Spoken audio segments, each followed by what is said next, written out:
इसने अपने जीवन में 100 से ज्यादा युद्ध लड़ी हो। भारत की एक योद्धा जिसकी तलवार से अफगान और तुर्की के सेनाएं थर थर कांपती थी, लेकिन फिर भी जब वो एक युद्ध में हार गया तो क्या उसकी कहानी वही खत्म हो गई?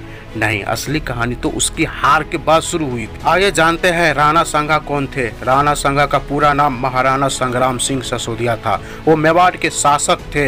राणा सांगा का जन्म 1509 में हुआ था और वो मेवाड़ का राजा महाराणा रतन सिंह के बेटे थे।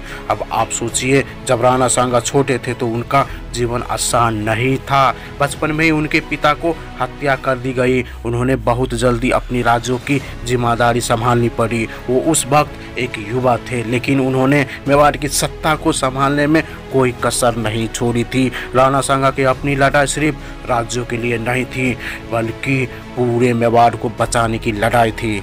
अब आते हैं 1526 में, जब बाबर ने पानीपत की लड़ाई में इब्राहिम लोदी को तो हराया तो उसकी नज़र अब पूरे मेवाड़ पर थी।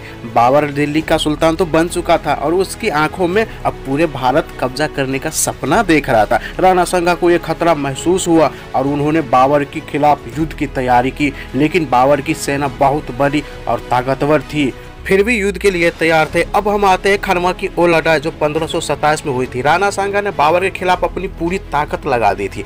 जानते थे कि वो लड़ाई सिर्फ उनकी नहीं बल्कि पूरे राजपूतों का भविष्य तय करने वाला था। खनवा की लड़ाई बहुत खतरनाक थी। दोनों तरफ से जबरदस्त संघर्ष हुआ, लेकिन बाबर की रणनीति और उसकी सेना की ताकत आखिरकार राणा सांगा को तो हरा ही दिया। अब आप सोच रहे होंगे राणा सांगा ने हार के बाद क्या किया? क्या वो टूट गए? क्या उन्होंने हार मान ली? नहीं, उन्होंने हार के बावजूद कभी हार नहीं मानी। दोस्तों, 1527 की खनवा की लड़ाई में बाबर की तोप और रणनीति ने राजपूत सेना को हरा तो दिया। राणा सांगा घायल हो गए, लेकिन क्या उन्होंने हथियार डाल दिए? नहीं, वो गंभीर रूप से घायल तो थे, लेकिन जिंदा थे। उन्हें युद्ध भूमि से सुरक्षित निकाल लिया गया। हार के बाद कई राजा संन्यास ले लेते, अपने आप को तोड़ मटोड़ लेते, लेकिन राणा सांगा ने कुछ और ही सोचा। अब सवाल उठता है, क्या राणा सांगा हार मानने वाले थे? नहीं, उन्होंने अपनी सेना को फिर से इकट्ठा करना शुरू किया। पूरा राजस्थान में संदेश भेजे गए, एक और युद्ध होगा बाबर के खिलाफ। राणा सांगा ने राजपूत संघों को दोबारा मजबूत करने का फैसला किया। उनका लक्ष्य साफ था, बाबर को भारत से भगाना।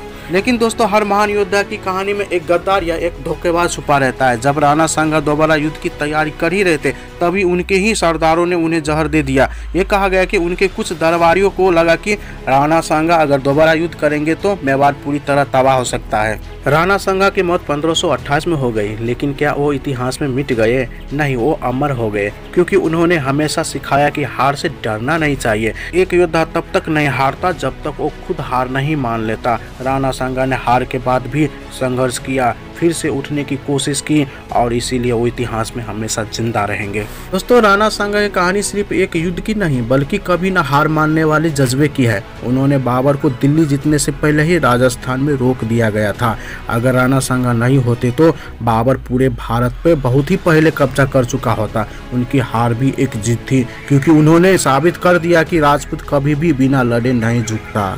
तो राणा सांगा सिर्फ एक राजा नहीं बल्कि एक विचार थे, एक ऐसी सोच जो कहती है कि हार सिर्फ तब होती है जब आप खुद हार मान ले। दोस्तों, अगर वीडियो पसंद आए तो लाइक कर देना। अगर चैनल सब्सक्राइब करें न करें आपका मर्जी, लाइक तो प्लीज कर देना दोस्तों। धन्यवाद।